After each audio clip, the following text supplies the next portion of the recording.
key aspect to being successful in real estate development really starts with a solid acquisition. And the complexities that exist in real estate development when acquiring properties is a little bit different than, say, an income producing property, because at the end of the day, it's just a piece of land.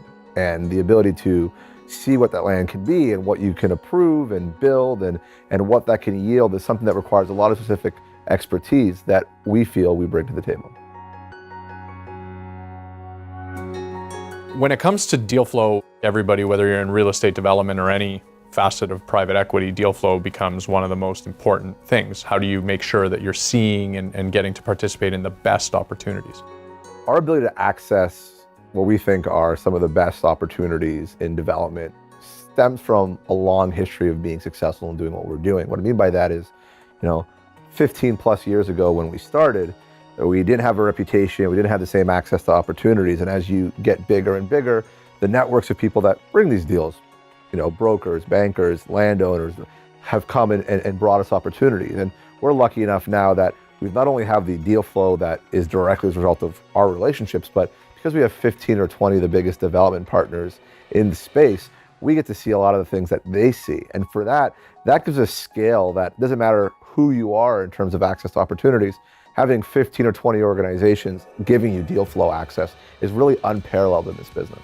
At Graybrook, and different than many other organizations, the underwriting team and the asset management team are one. The same group of people working with the details, working with the developers, living and breathing the changes in the market and the changing realities of regulation, et cetera, are implementing that knowledge on a real-time basis into the process of evaluating whether a project is worth doing or not. Understanding the downside risk is as important as understanding the upside potential. It's our job as asset managers to understand the risk fully, not go into any transaction or any acquisition without eyes wide open and fully identified as well as assessed and sensitized all of these risks to ensure that we know what we're getting ourselves into.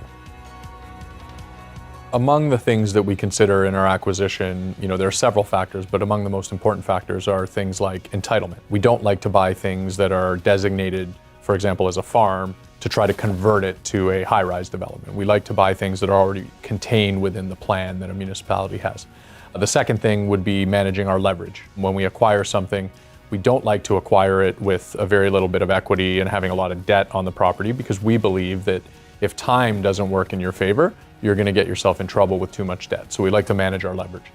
And then lastly, it all comes down to the structure of your acquisition. So not only the structure opposite the vendor, but the joint venture that you establish with your developer partner, and having the decision-making and having the key influences over the various important aspects of a development. And that allows you to put yourself in a defensive posture when needed, and it allows you to take advantage of the opportunities as they present themselves.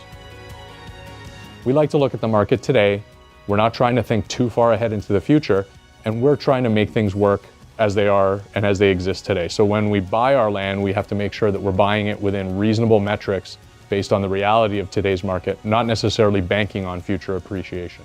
So really the acquisition is what underpins our ability to be successful going forward. And that's really how you put yourself in the most defensive position, because one thing you can't control, as much as people like to think they can, is the market.